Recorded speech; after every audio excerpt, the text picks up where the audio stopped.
What's up, everybody? We are back on another episode of Pound for Pound. I am the Nigerian Nightmare, Kamaru Usman. Henry Cejudo, a.k.a. Triple C. A Shadow Line production. Quick shout out to the largest prediction market in the United States, Kalshi. Guys, download Kalshi and use code P4P for free $10 to get your trades started. Henry, you gotta be Kalshi's biggest player at this point, my brother. It's honestly fun as hell. First of all, it's legal in all 50 states, so I'm trading whenever I'm traveling just to kill time. But I told you every week the best part about Kalshi is the people set the prices. It's peer-to-peer trading, which means fans set the prices. And users have the flexibility to maximize profits or minimize losses by buying more or selling out of their predictions. You are never locked into a trade. And unlike Sportsbook, Kalshi doesn't limit user payouts. Download the Kalshi app and use promo code P4P to get $10 off. That's promo code P4P for a free $10 on your first trade. Now let's get into the show, my brother. Henry Triple C Cejudo, my brother. Welcome back, man. It's good to have you back, man. You know, I feel like you just did some things. Cake. Cake. All right, well, Henry, it's going to be a great episode. We have a lot to talk about. Of course, UFC 326 is going down this weekend. It is fight week, you know, but before we break down that card, let's touch on what just happened this last weekend, man. I think the talk of the town is RAF06, headlined by my boy, the Olympic champion, the flyweight champion, the bantamweight champion, Henry Triple C Cejudo. Oh, wow. You really had to cringe it out, huh? At the end. Hey, my brother. It was good to see you back in there. You know, in that singlet. You look a little filled out, you know, in the singlet compared to, you know, back in the Olympic days. You was a little bit more filled out. You feel me? Delicious. Yeah. I'll give you that. And you know what? I'm going to give you my honest assessment as my boy. I know this was probably the first one back, so I think it was a little rust. There was a little rust there. Did you feel the same? I mean, yeah, of course, come on. Like, you'll see whenever you decide to make your real American freestyle, you'll feel it, bro. You'll feel, because wrestling's different. We're no longer here on our feet. We go back to this. But it was a lot of fun, bro. And real American freestyle did deliver, man. I mean, from the main event, obviously I had a low single the crap out of Uriah Faber, which he was big, bro. I remember I got on top of him. I couldn't like lock my hands, bro. Like I couldn't get like a nice, because he was like, you know, we're both short, and he's like this. Right. So that's something that kind of made it difficult for me. But other than that, I want to give a big shout out to Uriah, man. You know, Uriah was one of the first guys to pioneer, you know, a lot of these opportunities for us small guys. I just thought it was super, super cool, man, for him to be a part of it and for me to kind of have my first dance with him. But, you know, both of our families, our daughters were all together and were able to take a picture. And I met Callie, his daughter. He met America, my daughter, my son, Enzo. So I thought it was just super, super cool, man. Big shout out to Uriah. Big shout out to RAF. I felt like this was a good damn card. This was the best one yet that they've had. Besides my critique of the main event, I think you know, it could have been a little, you know, it's not the Henry I'm used to seeing. But, you know, like I said, we said it's a little rust. Just have some nowadays and you'll be all right. Yeah. Okay, all right, maybe. I think I did have some, and I think that's why. You know, but the card all in all was great. Jordan Oliveira pulling that one out was great. Wick went out there and took down. I mean, that was a great one as well. It was a lot of phenomenal matches in this one. So, man, it was great. And that co-main event, like you mentioned, Henry, you tell me, you in the back chilling, getting ready for your main event, and then you see all the action going down. You tell me what that looked like backstage. Yeah, well, no. I was there, bro, because I knew the animosity, and I knew that. For those who don't know who Georgio is, this dude was a 3-time state champ. He won the Ironman, too. That's one of the toughest tournaments in high school, bro. He wrestled in D1. You know, his career didn't pan out as much as you know, a lot of people thought it probably would. You know, he went over to kind of take his talent to take me down, get $1,000. So he was able Right. to do that. But man, the dude is talented. I mean, it was a 5-3 match. I think by the time everything was over, like on paper, the legit takedown again on paper. I'm saying on paper to the referees, the legit takedown was actually given to only Georgio. So that which looked like 4 points to us who wrestled with Arman was actually given 1 by the referees. So that's one thing to also consider with 2 penalty points going to Arman Sarukyan. I mean, they were kind of down each other's throat, but there's a lot of things that if it was a regular freestyle match, like they'd probably both get disqualified. Okay. Well, this is where I step in, and I would say, I do understand the build up. There was a lot of animosity with both guys, but I think they somewhat kept it wrestling. At least from my perspective, looking at what Arman was kind of doing, I don't feel like Arman. Like, listen, we all know by now Arman is a hothead. You know, from headbutting someone to pulling up to King Green in the hallways. We know what that is, but that's fighting. That's See that UFC. fan that grabbed him, he punched him. Yeah, that's MMA. We know that. But since then, throughout this whole interaction, the build up for this, yes, of course, Arman chirped back at him, and George. It just seemed like Georgio was the aggressor here for most part of it, and Arman was like, you know, Arman has this demeanor that comes off like I don't know how you say it. It's like I know I got it, so what you gonna do about it? He has that demeanor, but it's Arman. You know, nothing bad about that. Until where they got into the match, Arman was there to wrestle. That's what it looked like, and it didn't look like Georgio was there to wrestle. He didn't look focused to me. For a guy that actually wrestled, a Division I wrestler, I didn't see no real good solid attacks. I saw a lot of clubbing. I saw a lot of hands to the face. It was a little bit too much on the Georgio side. And I saw a video that was going around yesterday of someone saying, of course, the famous quote now, you F around, you're going to find out. And I hate to say it because I do like what Georgio has built. But the way that turned out, that was almost like the perfect quote for that. Listen, yes, this was a wrestling match, but Arman is a fighter. And Arman is a hothead. Arman will do something to you. Yeah. Keep messing around. And it just seemed like that whole match, Georgio just kind of kept clubbing him. Arman would club him again, hands to the face. And then, of course, once it got to the end, and Arman let loose. So that's my perspective. But is there anything wrong that you feel like I didn't touch on, Henry, or I didn't see because I wasn't there live? No. I think I think you saw what you saw, and I think everybody else saw it too. Obviously this is a real American freestyle, so it's not under a national governing body.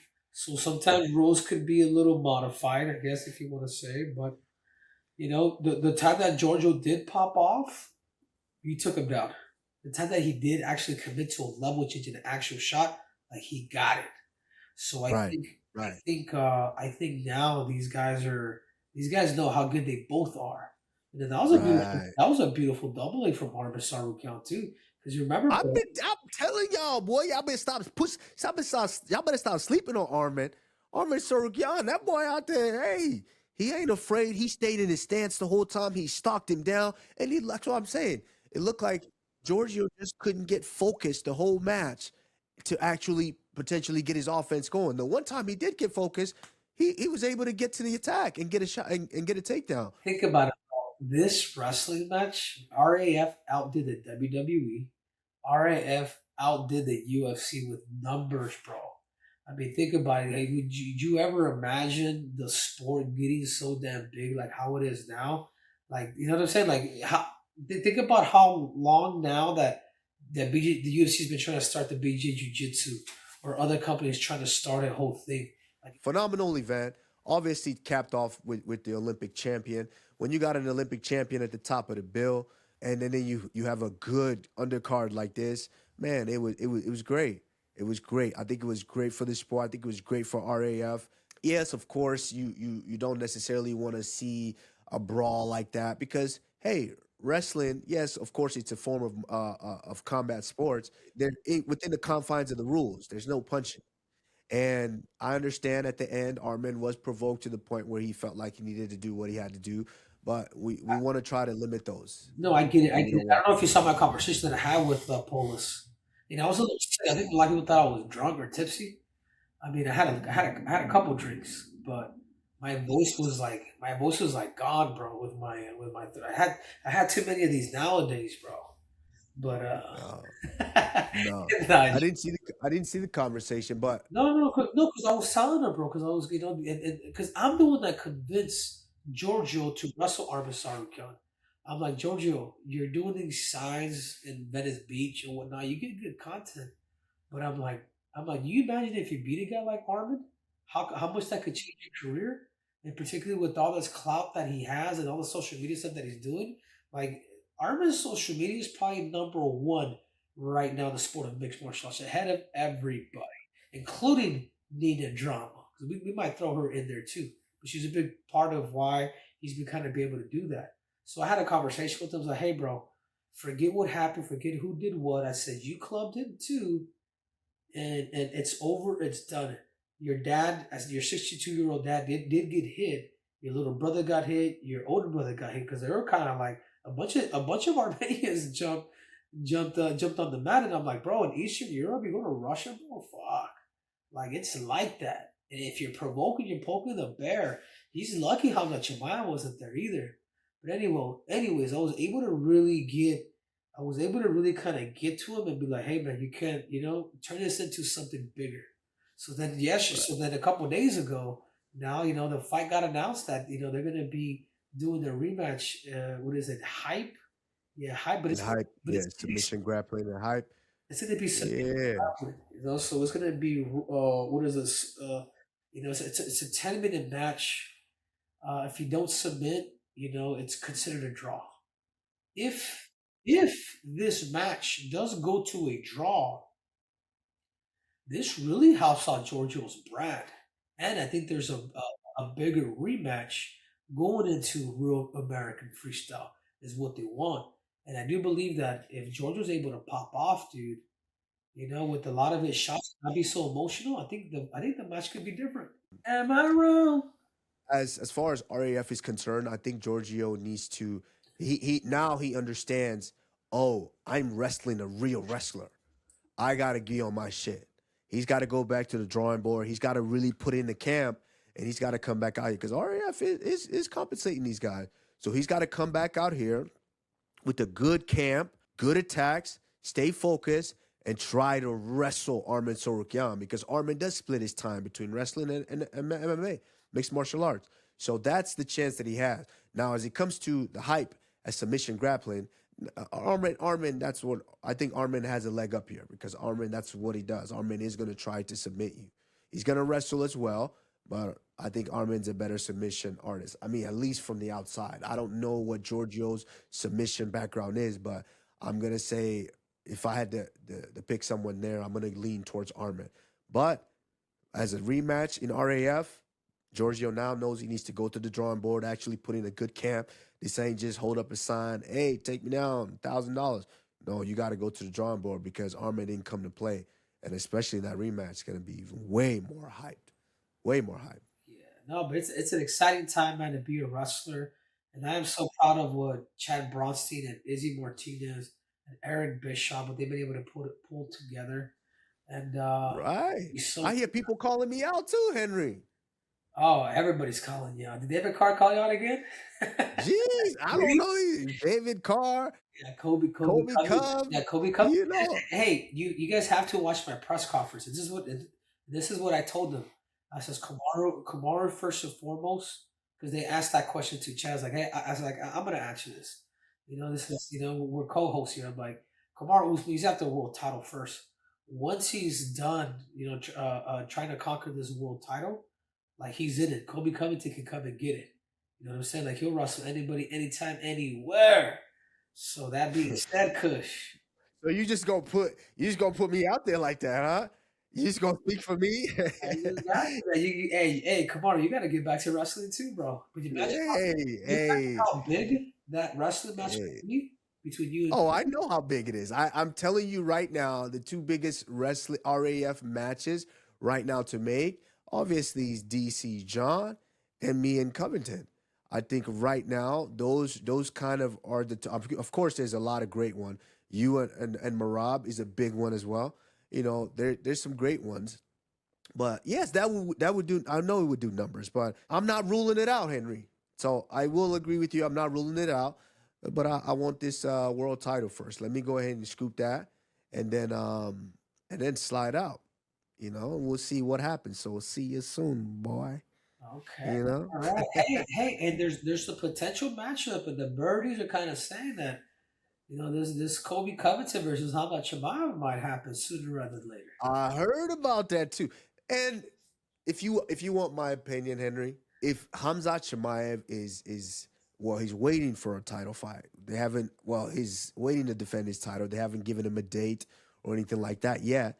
He wrestles for free every day in the gym, anyways. And then he's seeing his boy go out there and stay in the spotlight and still do some big things in the wrestling world. He like, you know what? Let me go ahead and get a piece of that action too. You know what I mean? And who's a big name for him to wrestle with? Of course, Chaos Covington. And so I like that. To be honest with you, I like it. I think Chimaev might be a little too big for Covington right now, but I like that. I like that matchup. Yeah, I thought it'd be good, but there's so much exciting things, bro. I hope I hope that everything can kind of stay the way it's with all this that's going on because it's just bringing a lot of buzz into the sport of wrestling, bro. And I don't think there's ever been a greater time in the sport of wrestling like it is now, dude. Like honestly, when I the think hell has this ever been like this? Sold out event, you're fucking you're 6,000 people, sold out arena, bro. Like they needed a bigger arena to be quite frank. A lot of people could not get tickets. Well, I agree with you, Henry. You're right. I think they found the time and the lane right now. There's a niche in the game. UFC's going through a lot of changes with the whole Paramount shift and to where there was a little slot there, and RAF jumped in that slot at the right time to where they're making noise, and I like it. I really like it. I think Fox is due for combat sports ever since UFC left. It kind of left a void there. So I think this could be something one day that we're seeing on Fox. Fox. I'm talking NFL on Fox type Fox. Big Fox. So we'll see, man. The future is bright, but I love it. RAF they did work, and to be honest, this was a little bit more traction than there was a fight this weekend. UFC Mexico City happened this last weekend. Brandon Moreno went in there against Kavanaugh, and man, were there some upsets. I mean, an unranked last minute replacement comes in, and I thought dominated the fight. Dominated the fight. Henry, did you see this? I caught bits and pieces because I was warming up. Like man, like Brandon for some reason, bro. Every time he fights in Mexico, I think he only has like a couple wins, bro. In Mexico, in his own hometown, he's always headlining it too. And he needs to fucking. He's 23-10. Jesus Christ. I think he needs to reinvent himself. I think he needs to find a new camp. I think sometimes, and I will say this, but I mean this genuinely. People at the UCPI, there's no structure there. People just get comfortable. They just want to get massages, like do the whole nine. Bro, you need to be part of an actual team. And actually, like, you know what I mean? You can't just be doing your own shit, but Yeah, you don't get massages? you know what I'm saying, Kush. Like people almost like you just get comfortable in the sway of things and not have structure, man. So that might be something that he needs to really, touch down on because, bro, like he was made possibly one fight away from fighting for the belt, and now it's almost like he's on a 2-fight losing streak with two of the guys that he was favored to beat. And kudos to Kavanaugh, bro. He won round 1, 2.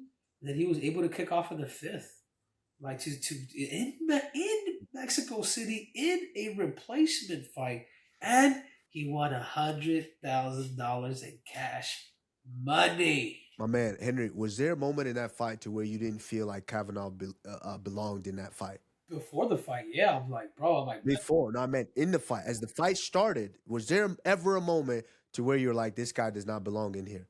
no, bro, With no. the former two-time champion, and ranked, highly ranked still. And this kid's unranked.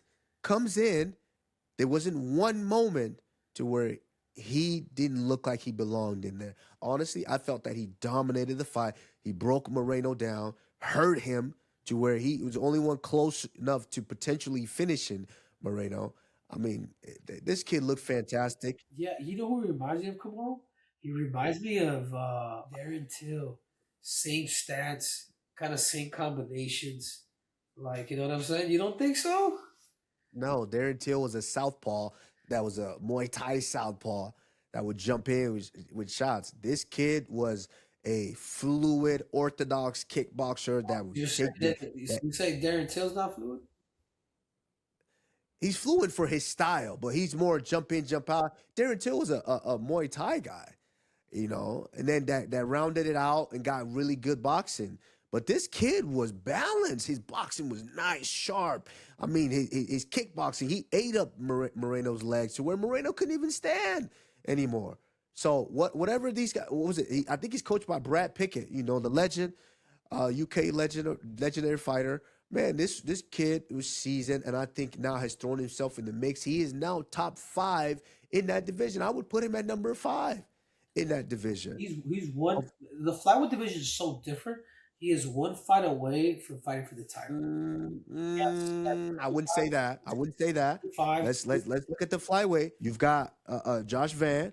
You've got Tatsuro Taira. You've got Manel Kopp waiting. Let's not forget the former champion who freak accident. Pantoja is still waiting. And let's not forget you got Haraguchi right there right now. So, hey, I like this. Number 6 for Kavanaugh. I like that. That's a great place to slide him in. And I think there's some great matchups for him. I would slow him down a little bit, because you ain't gonna get the big bucks right away. So might as well fight that contract out.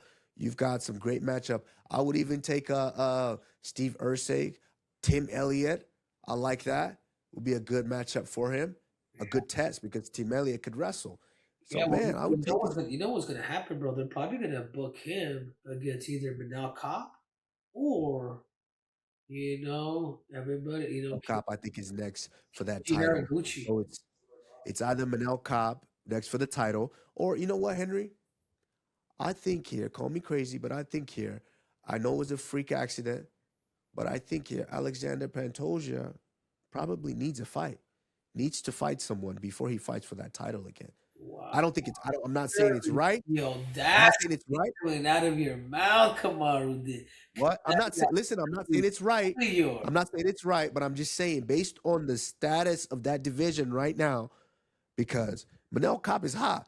I thought personally he should have been fighting for the title, but UFC decided to go another way. So you got Manel Kopp still waiting for a title shot. Then you've got Pantoja right there who wants to get his belt back. Yeah, but we're doing a lot of talking at this point. Who knows what the hell's going on? I think you just go with the damn entertainer, bro. Whoever the entertainer is, getting the next damn title shot. But that being said, you're right about King Green. Damn, I wasn't expecting this. I wasn't expecting him to beat the brakes out of Zellhuber like that. Jesus. Man, y'all gonna stop sleeping on my boys, bro. And Aljamain brought this up because he knows him longer than I have. He's like, man, he's such a good kid. We're warming up and watching this fight. And he was saying that Zellhuber cuts too much weight. Like he's too big for 155 pounds. Like he's 6'3", Really? He's 6'3", 155 pounds. Like maybe it's time for him to go up to 170, get more. That's 15 extra pounds. Feel better and actually compete. Be a normal size to even a big welterweight. At 6'3", bro, he's big, man. I think he might be outdoing himself through that, maybe through the weight cut. You know what I'm saying? I think it's time sometimes to move on. But that being said, King Green got it done, bro. He was able to catch him with that, freaking right hand, got him dizzy, finished the job. I mean, in Mexico City, bro. I mean, in Mexico City, so impressive. Yeah. I like that.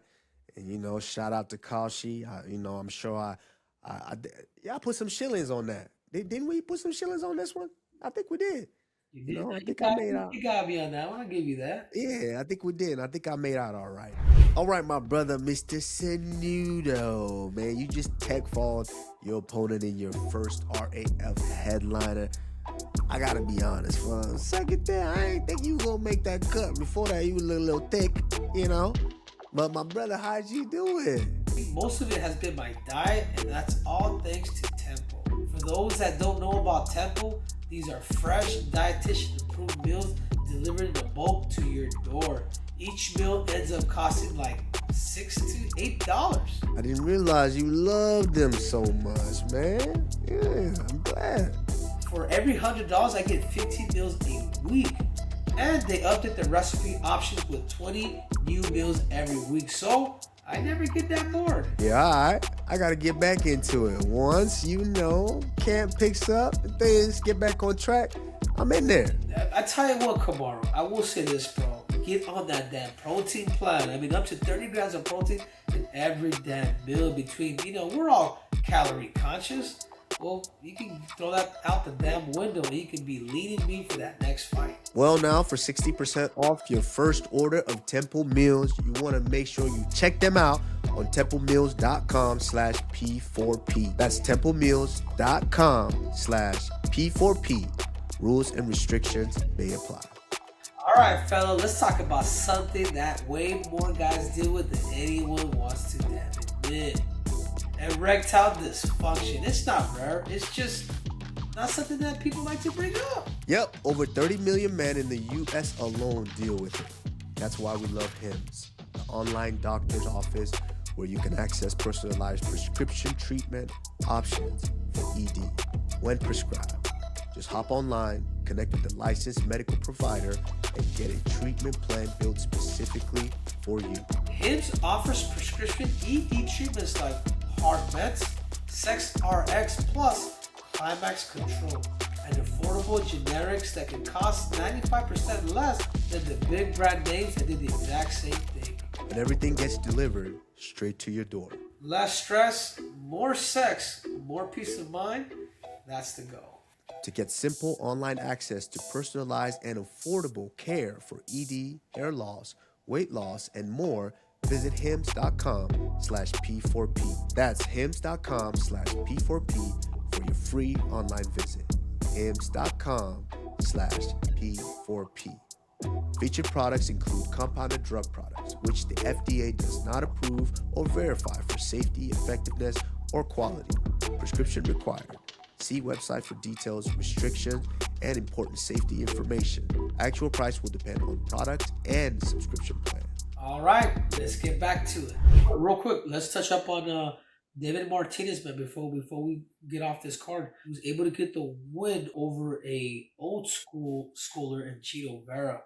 I mean, his lateral movements, his right hands, his combinations. David Martinez only has one loss, bro. Like, he is really stepping up. I don't know what the scorecards were, because I was warming up during that, but I want to say it was like unanimous decision, like 29-28. Who's next for him, dude? I don't know, man. Maybe him and Tay Talbot might be fun. A fun fight if Talbot doesn't have anything. Because remember, David Martinez is ahead of the rankings in Talbot. You know what I'm saying? Like, he's ahead of him. So, Right. And to me, that's crazy, man. That's crazy that they put, after Talbot, what he did to me, that he's a number 11, bro. I think he should be a lot higher than that. I like to see him, fight eventually, but also David Martinez. Like, maybe David Martinez goes after Song-Yadong, or maybe you put him against Zahavi, but something needs to happen there. But I think for everybody there, like, once you hit it to the top, man, these are all good fights, bro. These are all good fights. Right. No, I like that. I like that. I think that or Peyton Talbot. Call me crazy, but I could see Peyton Talbot taking out Figgy. You feel me? Taking out Figgy. I think that's a banging fight. And yeah, I agree with you. Martinez versus Song-Yadong. I like that. But man, Henry, it was it was an interesting weekend, to say the least. But a lot of news. We finally got Henry. We finally got the main event for UFC Miami, UFC 327 going down in April.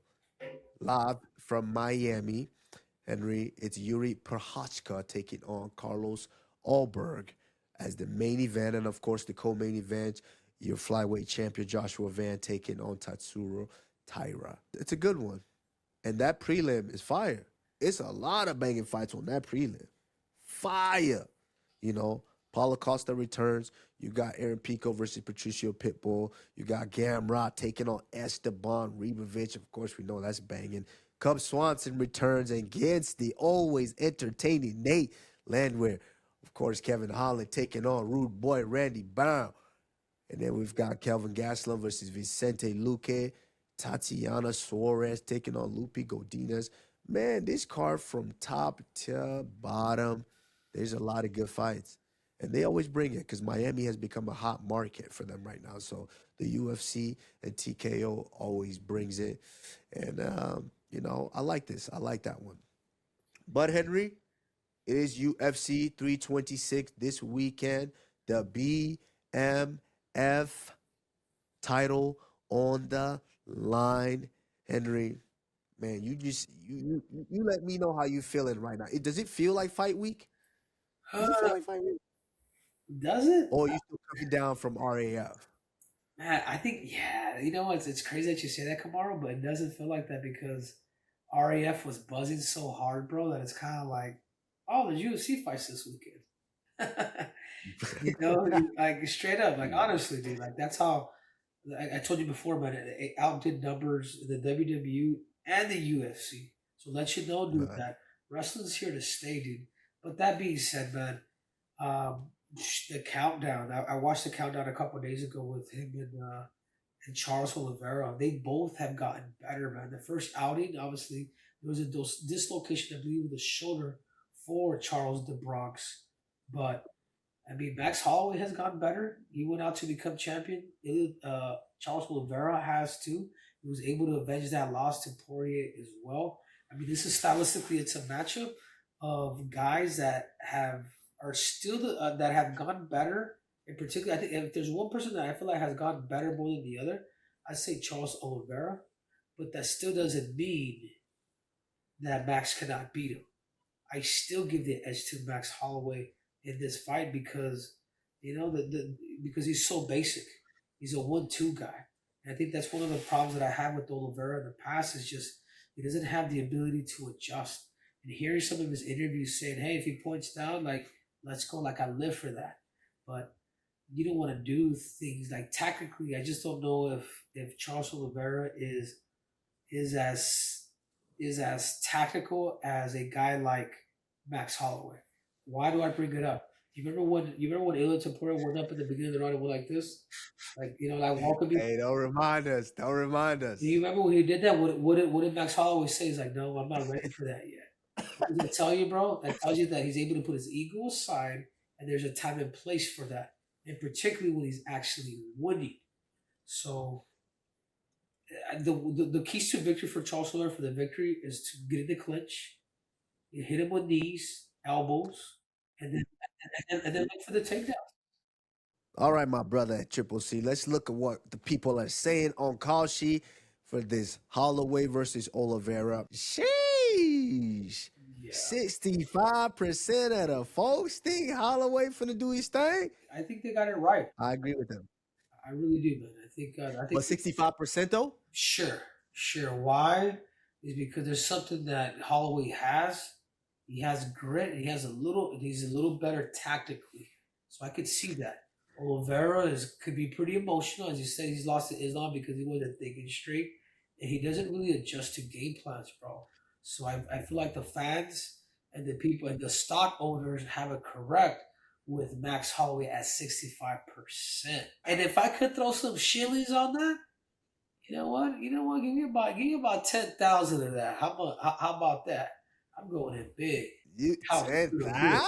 Car's real big. Yeah, because I think that's what you mean. You want to buy 10,000 shares or what? No. I said 1,000.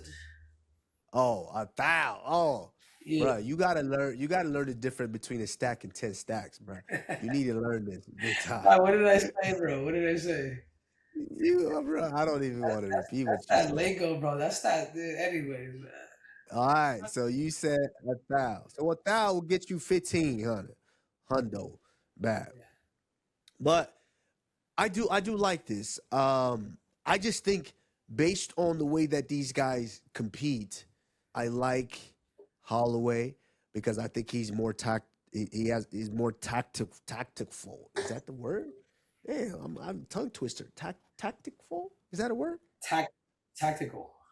Tactical. You ain't learned I'm that in tripping. Nebraska, Kamaru? I'm tripping. Hey, relax. Yes, more tactical. I think Holloway is very man. He's very very good at fighting from the outside. And the problem with this is Oliveira is gonna fight one way because that one way has made him a star. That one way has made him have the most finishes in UFC history. That one way has given him a UFC title. He's gonna fight one way. Unfortunately, when you're fighting the elites, that one way gets you in trouble, as we saw versus Ilia Topuria. So, with that being said, I'm gonna go with Holloway here. And if I had to do some shillings on it, I'm going to throw 50 on that. Let's go ahead and put 50 50 on shillings 50 on on that. who? On Holloway. Okay. You know what I'm saying? Oh, wait. I'm going to put 50 on my boy, Jerome. You know, ever since people be forgetting, you know, Max got that Jerome in him. When Max turned into Jerome, he do people bad. He done did a couple people bad. I hate to even say he did my brother bad, you know, like that. So hey, Yeah, well, let's you know, let's move on, Kamaru D. Usman. yeah, yeah, okay. The co-main event, bro. Jesus, man. This one right here has me a bit confused, but let's get to it, man. I'd like to break this one down. You have Caio Borralho versus Renier de Ritter. I like it, bro. One, they both kind of didn't have the best performances in the last fight, with Borralho, being the main event and then losing to Imavov in the style that he did. And then obviously RDR, dude, getting beat up with the corner stopping, doing the damn towel and the Ritter. But stylistically, bro, I think something that I feel like that could be the edge of this fight is the Ritter's wrestling, the Ritter's clinch work, and then his wrestling. With Moreno, it's different because he could be a bit bouncy and then go. But I never really seen much of him on top.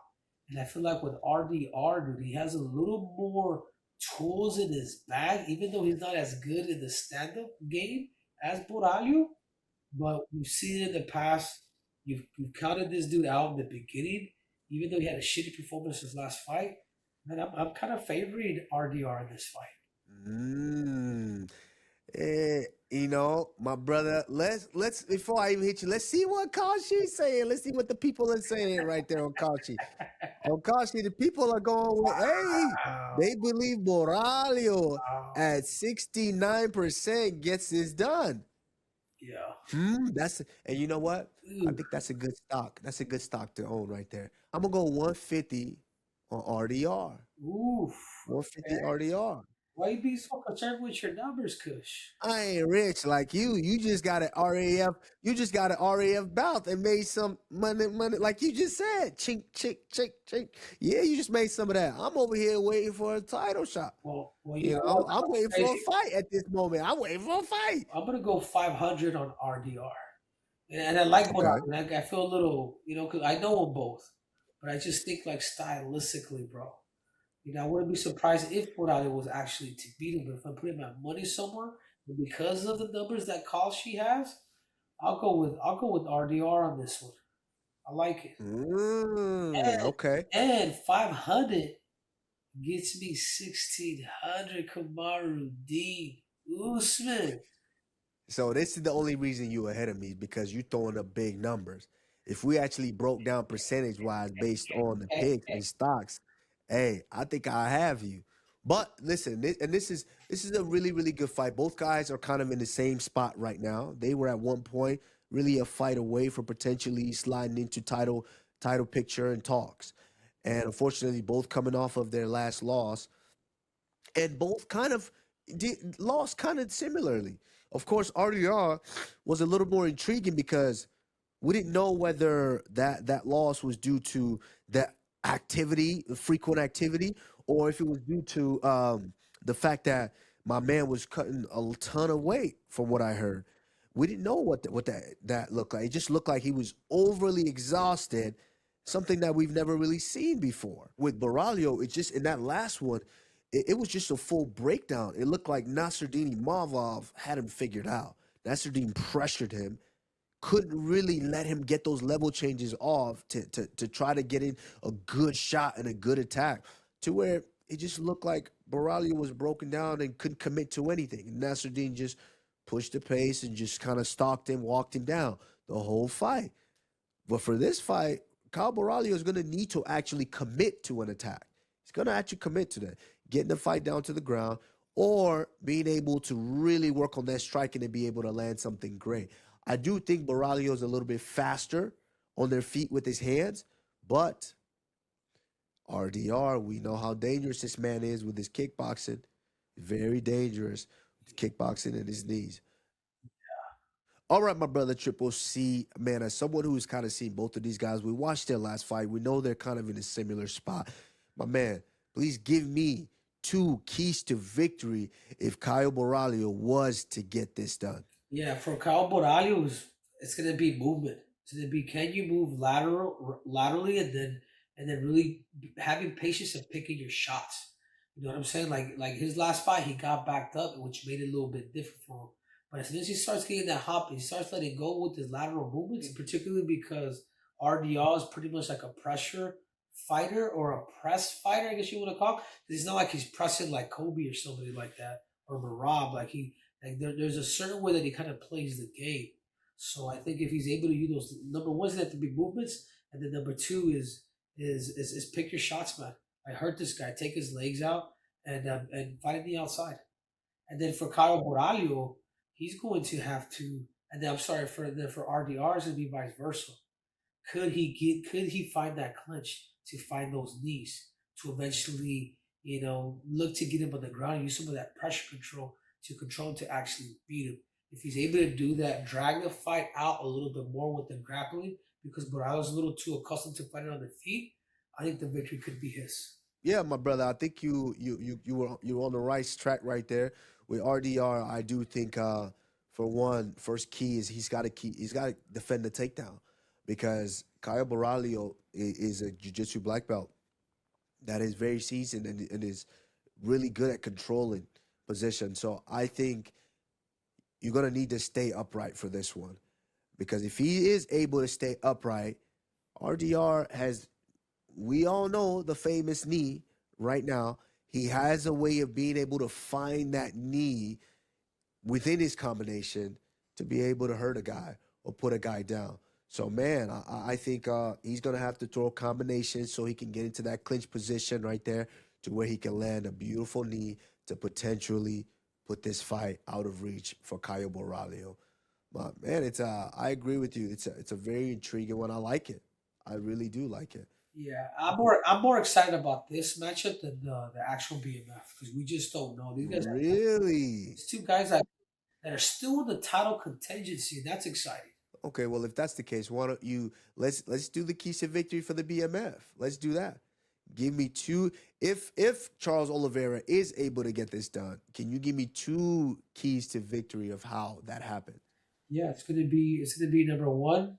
Could he find the clinch and look for those takedowns and then chain everything? But if he can't, I don't see him out striking Max Holloway, particularly because Max is super simple, super good at what he does with lateral movements. So that's what I'm trying to say about Max Holloway. Could Max Holloway use his pressure, but with left and side movements? If he's able to do that, it's a simple fight for him, because we all know that Charles Oliveira is going to sit there and just fight, try to find the pocket. And I think because of that reason, he's going to be serving himself up to a guy like Max Holloway. Right. I do agree with you. I think for Max Holloway, for him to get this done, I think Max Holloway's got to use excellent footwork. And we've seen it before. I mean, we've seen Max Holloway versus Kevin Cater, another guy who kind of has a boxing style is going to come forward. Max Holloway uses great head movement. He's able to use his footwork to get around him and then put himself in position to where he can land his combination. We know Charles Oliveira is going to be there. He's coming to thump every time because that's a style that he's accustomed to. That's the style that has gotten him where he is today. And so I think Max Holloway's got to keep him at bay. He's got to control him with his footwork. And of course, man, you can't let this guy get in, try to force a clinch, try to get the takedown, or try to get on his back and start to, do the whole pretzel situation. Because we know Charles Oliveira, he'll put you in all kinds of pretzels. He be on your back. He be in your calf slicer. He slide underneath, put you in a triangle. He'll throw up 20 submissions in 30 seconds if he could. And so we don't even want to play with all that action. We want to keep it on our feet, use our footwork, systematically and tactically break him down over time from the outside. And then 10 seconds left, you can tell him, my brother, step in here in my office and let's talk. Then run off your combination because right there at that moment, Max has got his range, Max has got his speed. Max knows I can run off a combination here and I could potentially catch this guy and put him away. So those are my keys to victory of how I think he gets it done. But, man, Henry, let's look at the rest of this main card, man. Some fantastic fights on there. Of course, we got RoboCop, Gregory Rodriguez. Man, this is a rematch. Taking on Bruno Ferreira. This is a rematch here. It was bang, it was going, and then Bruno landed a crazy right hand that put him away for good. So this is that rematch to settle the score. Yeah, you know what? Bruno Ferreira is actually really good, bro. He's really good, bro. He changes his striking's different. He'll level change, throw his punches. He's craftier, man. But other than that, I mean, Rob Font versus Raul Rosas. We have Drew Dober versus Michael Johnson. That's an interesting one, and I'm surprised that the UFC put that on the main card. Because of course, that's fireworks right there. You got Drew Dober versus Michael Johnson, two veterans that come to thump every time. These dudes don't necessarily want to get into all that action. They don't want to get into all that wrestling. They don't want to get into all that jiu-jitsu stuff, new-jitsu. They don't like that. They come in, they come to thump. They come to throw hands. And I think the UFC understands that as well. And that's what I think this is probably the opener for that main card.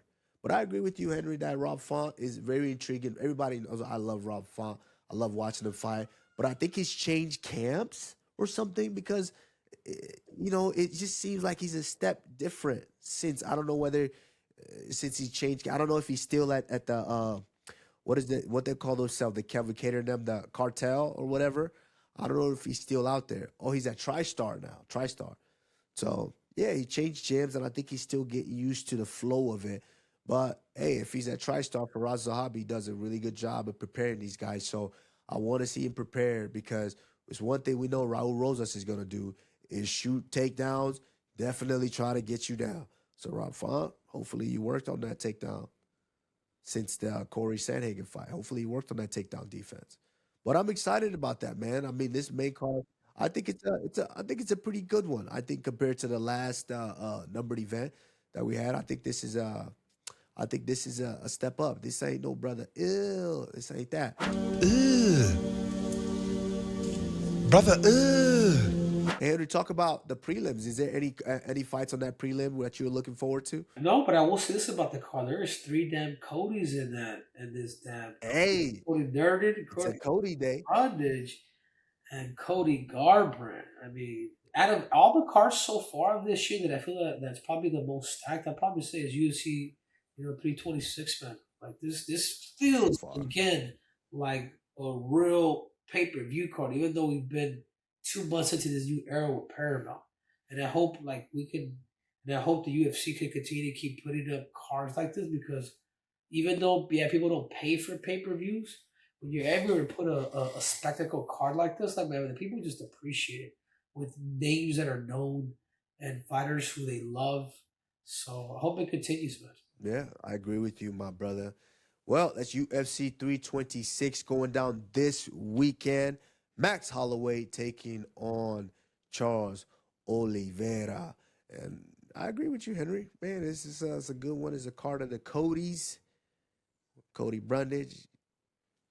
Cody, what's the other one? Wait, don't tell me. Cody Garbrandt. And don't tell me Cody Durden. Oh, yeah, Cody Durden out there. He's spinning too.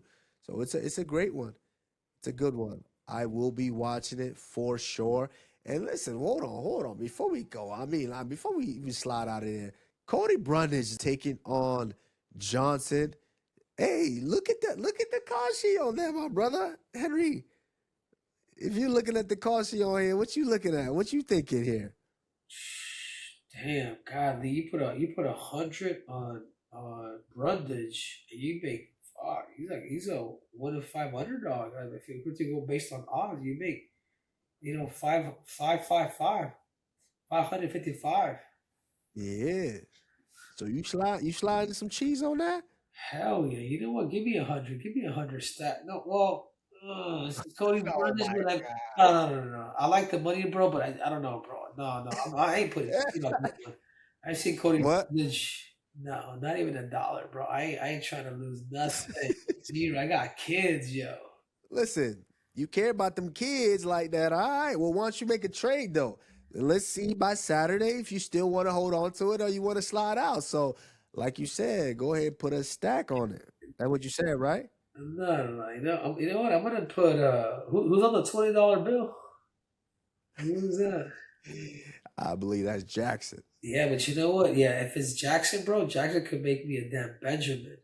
And I like that, bro. So if I do put down 20, that means I'm gonna make, $111. So I like that, bro. Cause I just don't know. But Kamaru did because I do have kids. I may just slide out, as I told you. Okay. Well, hey, you can always do it in the fight. So we'll see how that fight's going, and we'll see what those odds start to fluctuate. Okay. Well, let's get into the speed round. Henry, 60 seconds on the clock. Are you ready? Let's go. So I gotta make sure because I don't know how you begin. Dude, You be hurry like, up, come on. The timer's going, dude. Hurry up, dude. will Justin Gaethje and Ilia Topuria headline the White House card? No. I don't know yet. No, it's a yes or no, Kamaru. Jesus, dude. All right. Yes. All right. 2, will TKO by RAF one day? No. Potentially. 3, will Alexandra Pantoja fight the winner of Joshua Van versus Tetsuro Taira? No. I agree with you. No, I think he need another fight. Yeah. 4, who is Islam's next opponent? I'm gonna say Conor McGregor, dude. Hey, way to throw a wrench in things. Hurry up. All right, fine. You got 10 seconds. I'm gonna say myself. Would Alex Pereira become known as the greatest UFC fighter of all time if he knocks out John Jones to become the first ever 3-division champion? No. Yes. Wow. Yes. I committed, bro. Yes. How could you say no? If Alex Pereira goes up and he stops John Bones Jones, he's the greatest of all time, the first 3-division UFC champion, 100%. 100%. No, the Now, reason why the reason why one, I don't think it'll happen. 2, you are getting an older John Jones, but you're not getting the John Jones in his complete prime, dude. Like, you know what I'm saying? That age, bro. I've been out with John. I partied with John like recently. Like, you know what I'm saying? Like, hey. Don't be bringing up stuff like that, bruh. Hey. Like put your business out in the streets. He's having fun, bro, and I wish I hope he's been training this whole damn time.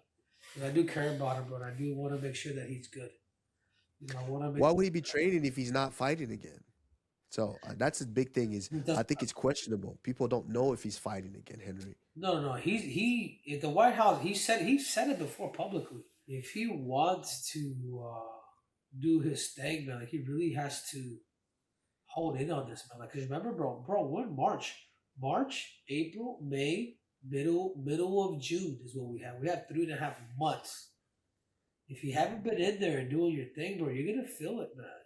So that's all I'm saying.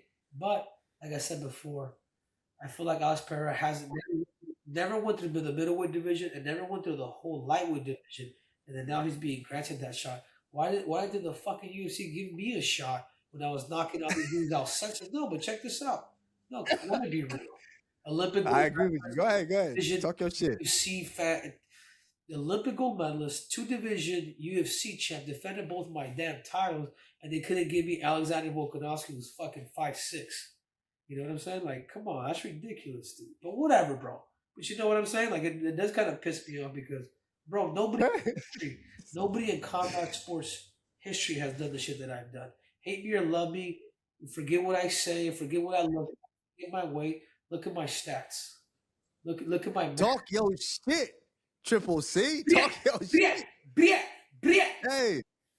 So no, but it will make him amongst some of the greats. Kamaru, for sure. You would have. I would say this: if he beats John Jones, I don't think via decision or something. I don't think makes him the greatest of all time because of those things that you just named. But we know the world that we live in.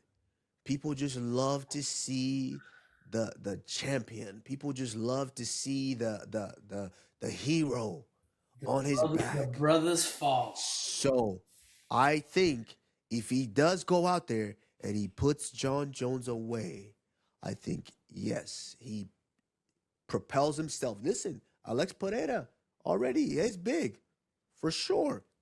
I think he now puts himself in rarefied air as the first and only ever 3-division UFC champion. Potentially, but if he fights John Jones, I don't see how that could be for the title. Yeah, but you know what? You feel me? You know what Johnny Bones is gonna do first? He's gonna have to take Pereira down super quick. But that's yeah. We're not talking game plan here. We're just talking about. I know. But this is what he has to do from the beginning because if he gets leg kicked by Pereira, like think about it. John Jones got some skinny ass legs, bro. Hey, what you trying to say about us chicken leg guys? No. And particularly his calves. Now his thighs and his ass.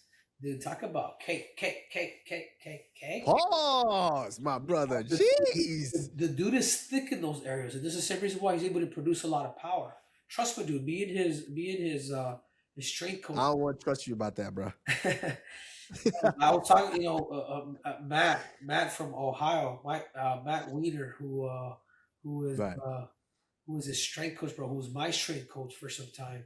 He was like, man, you know what separates you guys, what separates John from a lot of people, people don't talk about this enough, is he's got a lot of ass. With a lot of ass, it produces a lot of freaking power. His core, his hips, and what he's able to do. You know what I'm saying? So I hope he puts everything together and gets ready for this camp because remember, dude, Alex Pereira, dude, because he was an alcoholic at one point. He said that publicly. He no longer does that. He no longer lives that lifestyle. He's no longer traveling as much as what he used to. We used to see him every damn weekend. You know what I'm saying? So, but even when he's traveling, we see him sparring in random gyms, beating dudes up. So he's getting that work in. So listen, if it happens, it happens. But obviously, it wouldn't be for a UFC title because the champion is Tom Aspinall. And so it is what it is. And even if he doesn't fight, listen, we're just talking John Jones, but I could see him fighting Ciryl Gane or for a potential interim heavyweight title because we're still the jury's still out on when Tom Aspinall is going to return. Tom Aspinall is the champion. We have to recognize that. But if he's not able to return, then it might be an interim belt. Alex Pereira taking on Ciryl Gane. That's just what I'm saying. Yeah. That's what I'm saying, my brother. But Henry, I listen, I get you and I feel your frustration back what you were just saying, just like myself personally, a little frustration from listen, the MMA media or whatever, or just the fans. Listen, you like them at times, but the fans, the MMA fans and MMA media are not good for your mental health, my brother, because for some reason they just don't really like to read. They don't even want to watch a whole video. Not just a video. They don't even want to watch a whole clip anymore. They just run with a narrative and narrative and narrative. My brother, I'm talking, obviously, last week we were talking and I said, there were some things that are being presented to me, but it's still up in the air. I have no definitive presentation of anything. But what I do want is something that gets me the title or to the title. At no point did I ever say DDP does not do that. I said at some point DDP was presented, but I don't even know what's going on with that because I'm like, okay, yeah, of course. I'm going to say yeah, but I don't know what's going on with that. Of course, I would love to mix it up with DDP. DDP is a former champion, a great champion. He went out, he did his thing. He went on a fantastic run. He's a really, really good opponent. My South African brother. Obviously, that would be a great fight. Obviously, it would be a big fight, a humongous fight. Of course. Why not? But for the fans and just the media to run with it, oh, he declined. At what point did I ever say I declined? Never. So it's a little frustrating that these people just don't want to read. These people don't even want to watch. They just want to, oh, I saw the click. Let me repost that, retype this. So my brother, I feel the frustration, man. I feel it. But as you mentioned earlier, while we were talking off air, you said that today was a special day, Henry. Didn't you say that? It was. Today was 7 years ago today, man, the Nigeria. And I was there live, so I was there to witness that special moment. Were you? Not only, yeah, I was there, bro. I was trying to go in there in the octagon, but I was like, nah, it's for your family. Like I'm trying to jump in on it, Were you a little drunk? I don't know. I was a 2 division champion. I figured, I'd be sick to be in that picture. I remember watching you, fight at the Olympic Training Center with Deron Winnell at that time in the room. Hey, chill out. You guys ended up making it to the UFC, but you actually accomplished that dream. So the desire was there, and it was cool to see. But looking at it right now, see your, have a moment with Tyra. Mama Woodley. Yeah, you know what I'm saying? Man. And it's crazy how Tyra could be, just be a little different and have a mother like that. So that says, it's. This was just obviously it was just a crazy moment. It was an emotional moment. But what led to something like this is I actually got to spend a little bit of time with Mama Wood. I want to say 2 years before that. What? You said Mama Wood. And I said, what? Pause. No, leave it in, bro. What? You said what? Mama Wood. And I said, yes. Pause. That's what you call her, Mama Wood. Mama Woodley. I know, and I said pause. Cut that shit out, bro.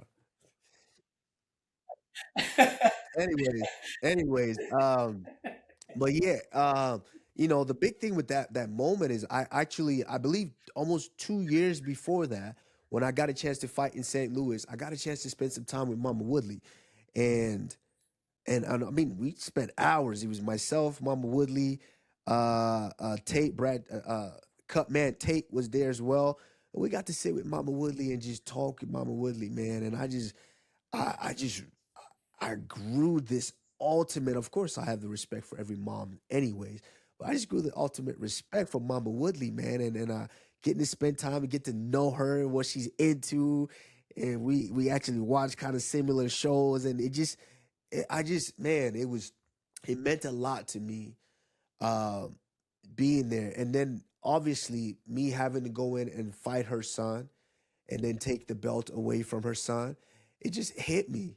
And then I was injured big time too. I had completely torn my adductor walking into the back. So I'm feeling all of that. I'm feeling this dream that I've had since I decided to leave freestyle wrestling and go into MMA. I just accomplished it on the same card with John Jones, who defended his belt, where I discovered the sport. The first time I ever watched the sport of mixed martial arts was with John Jones at a house party. And so, man, it was just a lot of emotions. And now I'm going towards the back, and then I see Mama Woodley. And, man, I just it just hit me and I just broke down, man. But it was a very, very special moment that every time I see it, it just kind of, tugs at my heartstrings, man. Because of course, big shout out to Mama Woodley, real OG, real OG. But yeah, man, Henry, 7 years today. I can't believe that, man. I can't believe that. Time flies when you're having fun, I guess. That's what they say, right? Yeah, that's awesome. But time does fly, bro. But Yeah. Well, my brother, it was a fantastic week for you, obviously. And it's going to be an even fantastic week this week with UFC 326, Holloway versus Oliveira at the T-Mobile Arena in Las Vegas, Nevada. Henry, yeah, I'm excited. Hope you excited. All right, my brother. Well, make sure you watch it because I'm going to be watching. All right? Hey, you want to slide me your code so I can get it, the fights? Slide me. wow, You don't want to slide me your code? Kamaru. All right, I'll think Slide me about your it. code, brother. Oh, they free now. They free on Paramount. I don't need your code. I'm going to watch it on Paramount. As always, my brother, you know I am the Nigerian Nightmare. Kamaru Usman, you see how thick I am. Henry Cejudo, a.k.a. Triple C. My brother, we are out.